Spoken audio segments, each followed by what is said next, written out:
Hey, what's happening, guys? It's Tyler from Valve News Network, and today we're going to be going over every little bit of information that we have regarding Half-Life 3 at all, taking place after the last video that I've made, very similar to this one. Link to that is down in the description, and here we go.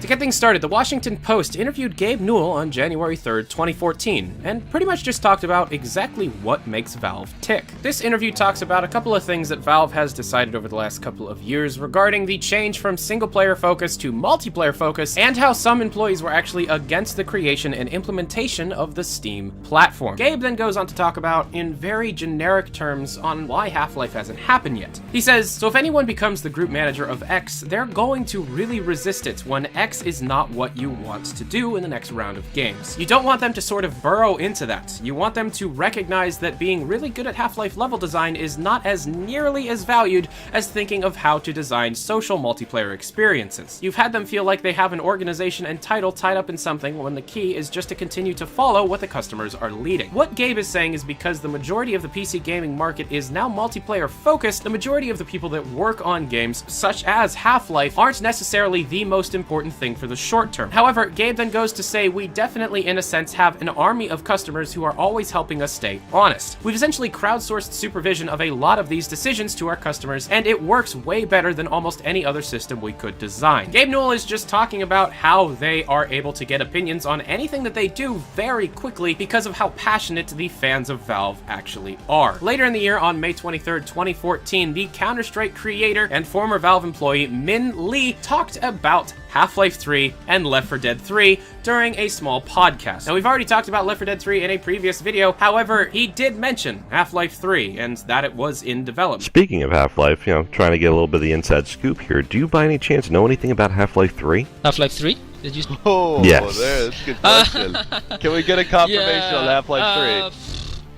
Gaben's en route. I don't know if I can talk about that, to be honest, but I think it's kind of public knowledge that people know that it is being worked on, and so if I were to say that, yeah, I've seen some images, like some concept art of it, that wouldn't be big news, to be honest, but yeah, I guess I could say that I did see something that looked kind of like in the Half-Life universe, and it wouldn't surprise anyone if I said, yeah, they're working on it, so yeah, I guess, to go on a limb, I would say, yeah, I did see some concept art for Half-Life 3.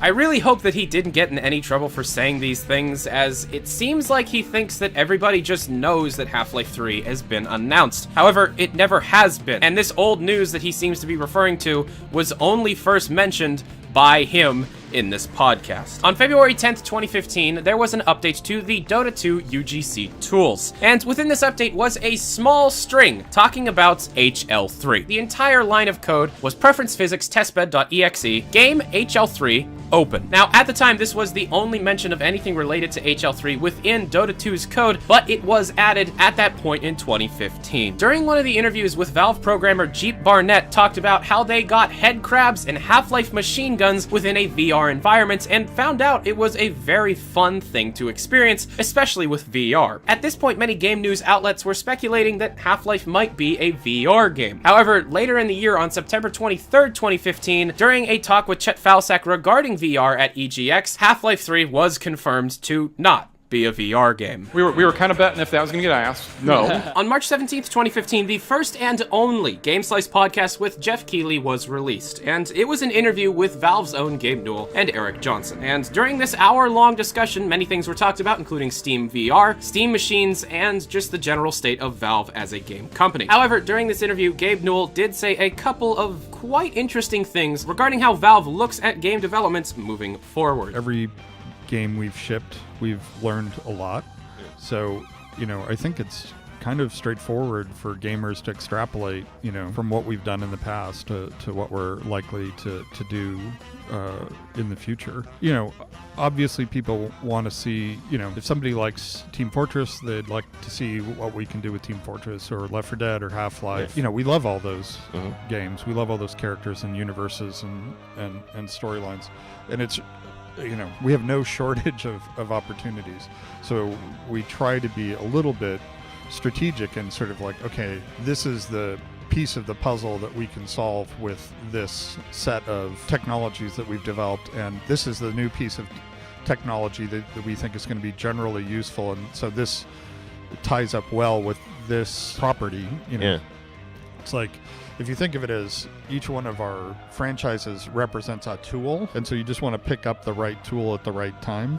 I get it. I mean, I'm a fan of TV shows. I'm a fan of writers. I'm a fan of movies. I'm a fan of games, and I certainly understand why people are like, hey, I remember this awesome experience, and I'm starting to get worried that I'm never going to get to have it. We think at the end of the day, customers are going to be really happy with where we spent our time and how we've turned that into entertainment for them. And much of what Gabe actually spoke about is just how Valve has learned a lot over the last couple of years within game development, and that the future of any of Valve's respected game series will not be created unless people want to be able to make them. Keep in mind, this does not further confirm nor deny the development of anything. It's just Gabe's own opinion on how Valve is moving forward. On September 1st, 2015, there was a leak of a supposed 3D model of Dog from Half-Life 3. This was leaked onto 4chan, and there was some weird game that the people on the thread had to be able to play to be able to assemble 2,500 different individual images, and when they did, they realized it was Dog